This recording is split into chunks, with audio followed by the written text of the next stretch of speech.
So as we jump into the Sumerian creation myths, specifically from the Enuma Elish, I want to start out by reading a more detailed story of their creation myth, so you can get a full view. Then we'll have a quick conversation about it. In the beginning, there was chaos, the swirling sea of salt water and fresh water. From the depths, Tiamat and Apsu birthed the gods. But the young gods' clamor shattered this primordial peace. This Apsu speaking, these noisy children disturb my rest. Let us destroy them and reclaim our serenity. And I says, no, Apsu, your tyranny ends here. I strikes down Apsu, and his waters fall silent. Tiamat roars in fury, created an army of serpents and monsters to avenge him. Tiamat, vengefully, I will crush the defiant gods and restore chaos to its rightful throne. The gods, fearful of Tiamat's power, call on Marduk, the young champion of Babylon.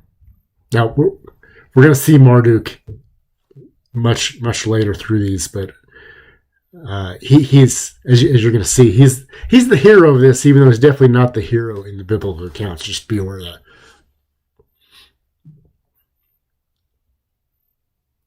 The gods, fearful of Tiamat's power, call upon Marduk, the young champion of Babylon. Give me the throne of heaven, and I will confront the chaos dragon. With my strength, I will bring order to the cosmos. And armed with his net and the winds, Marduk faced Tiamat.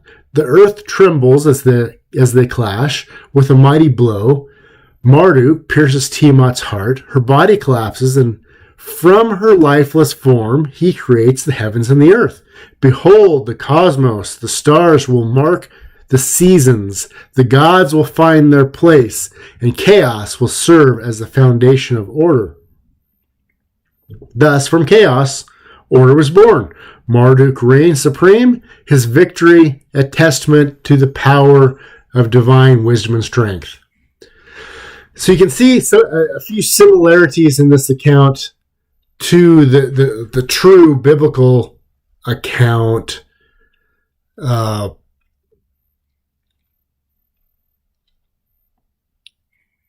similarities should certainly stand out to us. So, in the Sumerian creation myth, it's the Enuma Elish contains these stories.